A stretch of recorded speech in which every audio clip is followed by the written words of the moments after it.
Tanya Warren and the Panther women's basketball team continues to defend their home court and win games in the McLeod Center. Last week, the Panthers took down Big East opponent and longtime rival Creighton for the first win of the new season. Here now is an update on Panther women's hoops with Brad Wells. Diving right into the new basketball season with two monster games for the UNI women's basketball team. Panthers opened with a Big Ten and a Big East opponent, maybe the toughest opening two games in Coach Tanya Warren's 13-year career. The opener was a road game at Iowa. Junior guard Cam Finley scored a team-high 22 points off the bench, leading three other players in double-digit points. Bree Gunnels pulled in a team-high 8 rebounds. Now, despite scoring 81 against the Hawkeyes, UNI lost to Iowa and their high-scoring offense.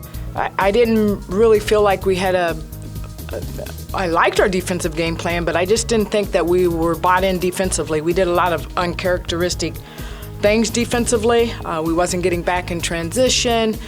We didn't rebound. We wasn't talking. And Iowa took advantage. I think it's hard. It's going to be hard to beat anybody when you give up 50 points in the paint, 23 fast break points, and 18 points off of turnovers. I think we had 11 turnovers in the first half. Did a much better job of taking care of the basketball the second half. Got in a little bit more of an offensive rhythm, but we just didn't defend anybody. And you got to give Iowa credit. UNI opened its home schedule against an old conference rival and Coach Warren's alma mater, the Creighton Blue Jays. UNI led by 9 after the first quarter, but it was a battle the rest of the way. All 10 Panthers that played put points on the board, led by Carly Rucker's 12 points, Megan Maas and Cam Finley each added 9. UNI registered 6 blocks defensively, 3 by junior Cynthia Wolf, as UNI held on for a 55-52 victory.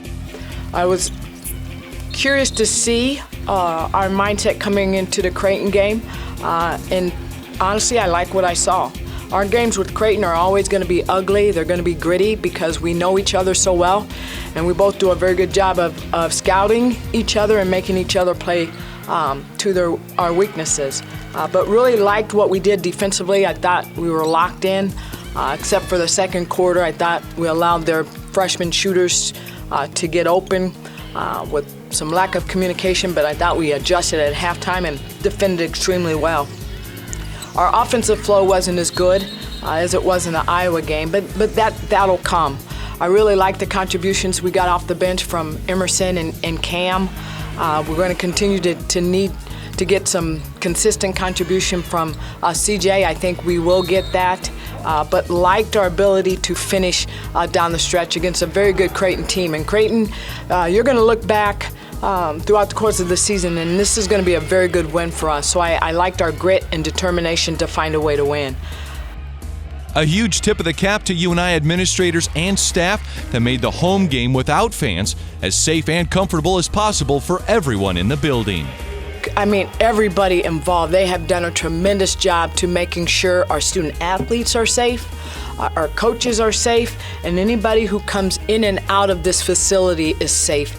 And to be able to get the benches and everything coordinated the way they was able to do that, just tremendous job for them, and we really, really thank them. And we don't underappreciate everything that they've done, because this is hard times and it's hard for everyone and it's ever changing. So that the work that the consistent work that they've had to put in, we couldn't do it without them, and we are extremely, extremely grateful. The Panthers also lost at North Dakota State on Wednesday and have 2 non-conference home games, December 12th and 15th. The schedule remains a challenging one, hosting South Dakota State and Iowa State, both teams ranked or receiving votes in the top 25.